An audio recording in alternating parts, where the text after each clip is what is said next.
Hi guys, it's Nena Hart. I'm the NNBA president. I am here. It's a little bit windy today, so I'm going to try and make it work and see how this goes. You'll just have to hang with me through the wind, I guess. But I'm out in my backyard. I'm here for our live today. Super, super excited to be with you and talking about a really interesting topic today that I love. I hope that you love this topic. But, this topic is the most underrated topic that I know of that is a skill that nurses need for complete career freedom and career advancement. Whether you decide to up your career and go into leadership, whether you're wanting to go into a non-traditional, nursing role, or whether you're looking at entrepreneurship and you're really interested in doing your own thing or doing something different. So this topic actually came up in a really strange place. Yesterday at church, my pastor brought up neuroplasticity, and I thought to myself, and this is, my brain started jumping from one thing to another. I thought to myself, nurses need to hear more about this. If you don't know, your brain is literally rewiring yourself around its thoughts, beliefs, emotions, and patterns all the time. And as you repeat them, it reinforces what you believe. So, I want to talk about this because it literally changed my life.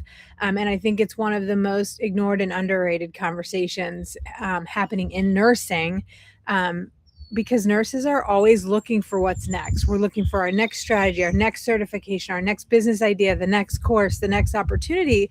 But a lot of people never stop and ask, like, what thoughts am I having? What thoughts am I reinforcing? What are my beliefs about what I'm currently doing, about what I'm going to do in the future? And we don't pay enough attention to that. So that's what neuroplasticity is. The reason this matters is because your brain actually adapts to what you repeatedly think. There's another concept in Napoleon Hill's book, Think and Grow Rich. He and Mel Robbins both talk about this in their books, and they call it repetitive autosuggest. I actually talked about this in my very first speech at the NNBA in 2023, maybe 22. I could be wrong. I think it was 23. But the first time I spoke at the NNBA, I talked about failure and about how I lost my corporate job. It ruined my career. I was absolutely just personally crushed by this happening. You may have heard that story, or if you were at the NNBA conference, you probably heard me talk about it. But I talk about how we are saying things all the time that we start to believe. And so if all day long you're thinking, I'm not smart enough, I don't know enough, I don't know anything about business, I can't do this, I could never do what they're doing, I'm too overwhelmed, this is too overwhelming, I don't have enough money, I don't have a business degree, I don't have enough knowledge, I'm stuck, then your brain gets really efficient at proving that right. So your brain can actually work with you to whatever end you tell it to work. So you got to tell your brain what you're trying to do. So instead of saying those things, you need to rewire your script for your brain. Not because those things are actually true, but because your brain needs that consistency. Your brain wants to help you. Your brain is like, what are we doing today? Okay, what are we aiming towards right now? Honestly, I see this with nurses all the time. So I see incredibly smart, capable nurses who have spent years building their expertise in environments that trained them not to think small about themselves, but slowly over time, they start victimizing themselves. You start to become the victim of this person in your brain.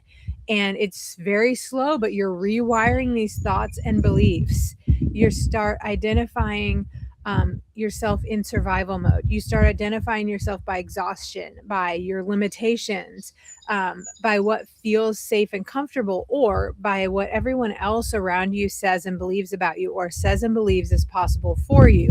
This is something that I tend to do if I'm not really careful and intentional, is that I believe that, well, so and so said that this isn't a good idea, or I shouldn't do this, and that's probably right, because they know, they're more experienced, they've done this and this and I haven't. And so I've had to work through this. Those thoughts stop feeling like thoughts, and they start feeling like factual information, and that is not true. Those are not facts. Those are opinions. Those are life experiences, and maybe they're valuable, right? We have people who love us, who want to help us. But there were seasons where I genuinely believed that freedom was for other people, and that other nurses were somehow just more confident, more qualified, more capable, more prepared, and I wasn't. One of those seasons was long before I ever started a business. I really wanted to have a CNA school. I went with my husband. We looked at buildings. We picked out locations. I really, really wanted this. I went through the whole process with the state and the Chamber of Commerce. I read online. I printed off. I bought the textbooks. I literally had everything set up. I had a list of the equipment I needed. And as soon as there were questions being asked, I buckled under the pressure and thought, this isn't for me. This is for other nurses. The other nurses can do this, but I can't. And so, you know, what I've realized over time is this isn't about, you know, other people who are more experienced or more special. They just stopped reinforcing that same belief and started reinforcing a new belief. And I think this is so, so important, because nurses are powerful. Nurses can do anything. Nurses' thoughts are powerful, right? Your thoughts about your patients are powerful, and how you respond to situations. Your thoughts about your family are powerful, and your relationships. We literally choose what we believe with our thoughts. So whatever you think about, that's what you're going to believe. So if you think, I hate this, I'm miserable, then you hate it, you're miserable. Our beliefs and our thoughts are so strong, they literally create our reality. And that's what neuroplasticity is. It's reinforcing the same thoughts over and over again. Nurses adapt quickly, we learn quickly, we solve problems constantly, critical thinking, we function high and best under pressure, we lead, we figure it out. We just figure it out. There's a problem, we figure it out. But we haven't given that same power to ourselves, right? We're giving that power to other people, but we haven't given that power to ourselves. Sunny is down here saying hi. Say hi, Sunny. Sorry, she had to come say hi to you guys. She's down here getting lovings.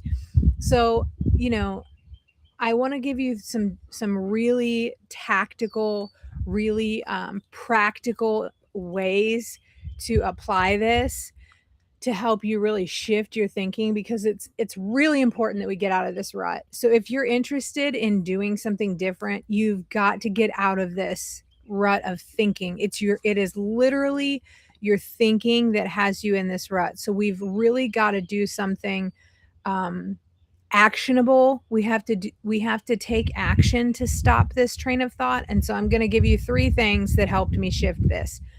So first, we've really got to start paying attention to those thoughts. It sounds so simple, but imagine how many negative thoughts about yourself or your situation you think in one day. And once you start paying attention to that, you are going to be blown away by how much your thoughts are just, we're not even aware of them. They're insidious. They're just there. Start really paying attention to the thoughts that you repeat the most often. So anytime you're unknowingly rehearsing like the same exact identity that you're actually trying to escape and get away from, you've got to be aware that it's happening first before you can do anything about it. So a lot of nurses are telling themselves every day that I can't have a business. I can't have what I want. I can't do what I want. I'm not good enough. I'm not smart enough. I don't have enough money. And those things don't matter. Anyone who's actually done it can tell you that having enough money to start a business or to get a promotion doesn't matter. It's not a real thing, right? You make it happen because you wanted it that bad. And so I'm watching some wasps here, folks. So if I get up and run like a screaming psychopath, you'll know why. But it's really important to start paying attention because your brain builds evidence around that. Your thoughts are literally instructions, and most people never do an audit. So I want you to carefully audit your thoughts and listen closely. What am I actually telling my brain to do? Second, stop waiting until you are fully ready to do anything. Stop waiting until you believe that everything is perfect and in line to do anything at all, to move. I'm not talking about to do something huge. I'm talking about to take a small step. And I think this is where a lot of nurses get stuck because they think that they have to feel ready. They have to be confident. They have to have all their ducks lined up in a row. They have to be ready. And business, honestly, a lot of the times doesn't work like that because you're building relationships as you go. And honestly, even promotions and career advancement doesn't work like that. All of a sudden, you get an opportunity, you say yes. That's how the opportunity happens. You start putting yourself out there slowly. You start showing up. You start signing up. You start putting yourself out there. People start noticing. People start saying, this is the kind of person I wanted in the role that I'm going to be hiring for. It's so amazing how opportunities have happened to me as I have advanced my career. I was area vice president over 30 hospice locations. And that is only because I just kept showing up when hard work needed done, when pitch-ins needed to happen, when coverage was needed, when ideas were asked for. I just kept showing up. And then there was a conversation that was like, hey, I think we're going to have an opening. Is that something you'd be interested in? Yes. Was I confident? No. Had I ever done that before? No. Confidence doesn't come first. It comes after repeated action, after we get good at something. Our brain needs evidence that we can do this first. Your first live video, and if you're like me and Casey, your 1000th live video is probably not going to be perfect. It's going to be awkward. The first offer letter feels scary. The first client conversation is absolutely terrifying. What if I mess this up? What if I say the wrong thing? That's normal, but we have to do it anyway. Your brain starts learning, going from, okay, I shouldn't be doing this. This is a bad idea, to maybe this is safe. Maybe we can do this. This is who we're becoming now. This is what we want. This is what we're working toward. We can do this. We've got this. This is just another day. And that's how people change. That's how mindsets change. You know, a lot of what I talk about is mindset because I've seen that be so powerful. And neuroplasticity and repetitive autosuggest is a really, really important way to change your mindset and change your identity into the person who you want to be. Maybe that person is a millionaire. Maybe that person owns a business. Maybe that person just gets to travel and be with their family. Whatever those things are that you want, we've got to stop pretending like we don't want those things because we're too scared to even think about what that could look like. And then third and finally, you have to intentionally expose yourself to different possibilities because your environment and the people you are hanging around, and I'm sure you've heard this before, but it reinforces your thinking. If everyone around you is burnout and, unhappy, then that is your brain thinking, okay, this is normal. That struggle is normal. Freedom is unrealistic. Freedom is not possible. The only way to make money is to pick up extra shifts, and that is going to result in exhaustion, and it's just not worth it. Eventually, that sounds true to you. Eventually, your brain says, this is the only way to do it. This is the only way for us, right? And you're literally convincing your brain that with your everyday thoughts. So it's time to listen to podcasts, spend time around different people who think differently, challenge what you believe is possible. Listen to some millionaires on audiobooks or podcasts. That's really good for me. That really stretches my brain to listen to oh my gosh, I can't even believe this is possible, that someone made $1 million in a month, right?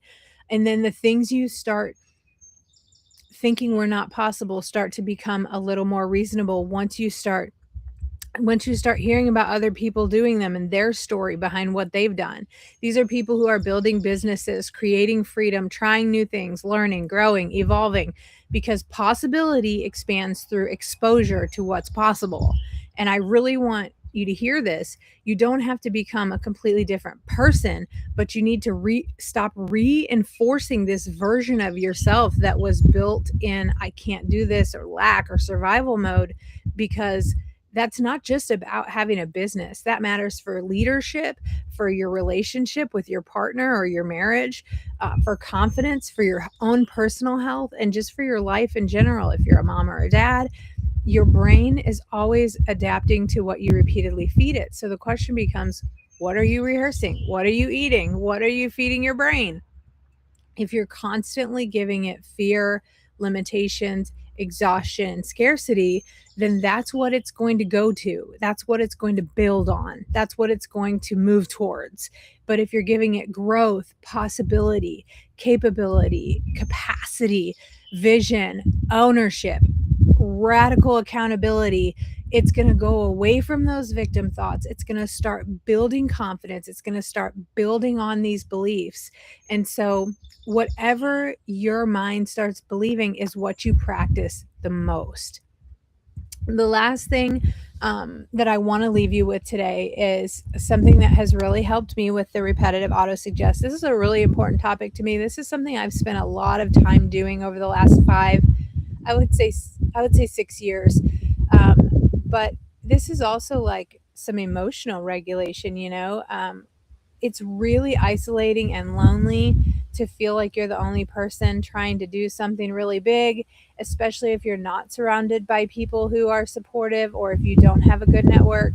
Or there are just times when you feel like no one understands what you're going through. Affirmations, positive affirmations, are a great way to keep your brain on top of what it's supposed to be thinking. And these are so simple and free ways to keep your brain on track, to rewire your brain, to get that neuroplasticity working, to reinforce those thoughts and beliefs. So for me, I take a note card or a post-it note. I put it on my dashboard, on my mirror, next to my bed, on my bedside table, on the counter, wherever you're going to see it. If you have an area at work, you have a desk or a cubicle, or wherever you are at work, you can cover your space in affirmations. There's a free app for your phone called Yap. YAPP is a free app that you can put on your phone, that you can actually set. You just literally type in all your affirmations in there, and you can set it for how many times a day you want it to remind you, and it'll ding, bing, and tell you you're great. So I wanted to share that with you because that is a really effective way that I've been able to help rewire my thinking. So when I start to feel like my thoughts are not where they need to be, and this happens to me often, right? I've been working on this for 6 years, and this happens to me daily, probably at this point, where I realize my thoughts are not where they need to be.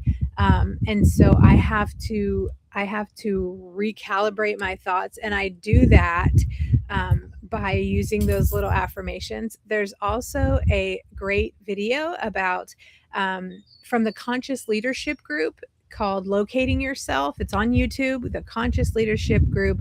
Let me see if I can put the link in the chat here. It's probably going to try, but I'm going to share this. It's above the line or below the line thinking. There's wasps. And it's just a way to recalibrate your thoughts. And here you go. I'll put it in the chat too. Recalibrate your thoughts and get yourself back on track. That's kind of hard to, I'm sure, I don't know if that's very helpful, but let's try this. It's called the Conscious Leadership Group. I'm going to type it in. There. I don't know if this is spelled right. I'm going going to try it again. So look it up on YouTube, the Conscious Leadership Group, above the line, locating yourself above the line or below the line. And so basically this is saying at all times, there's a line, you're either above the line, you're creative, you're thinking about possibilities, you're stretching yourself, or you're below the line, you're thinking about lack, you're a victim, it's just happening to you, you're right, you know this is how it is, there's no possibility thinking. And so at any time our thoughts can go above the line or below the line, and we need to bring ourselves back to where we need to be. And affirmations are a great way to do that. So a note card that says, one of my affirmations was, I love opportunities for growth.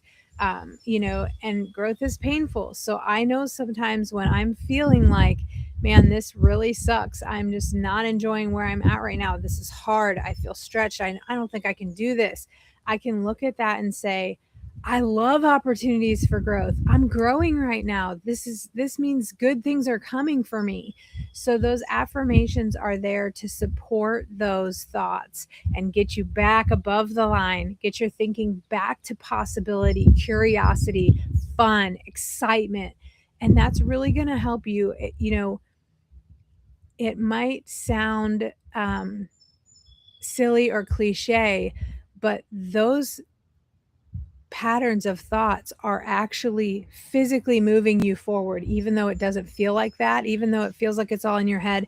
In reality, your brain wants that consistency, and your thoughts are instructions. So those instructions are really moving you forward in reality, not just in your brain. So, for me, those are some things that have really helped me. And I hope that it helps you too. Hope this was a inspirational live for you today. Hope you took some things away from it. And I'd love to hear your feedback if this has been a struggle for you. I'd love to hear, what you've done to overcome it. I'd love to hear about how you've approached this. If you've ever heard of this topic before, if this is brand new to you and you're like, what are you even talking about? What does this have to do with business? I have found that it has a lot to do with business. So that's why I wanted to share it with you today.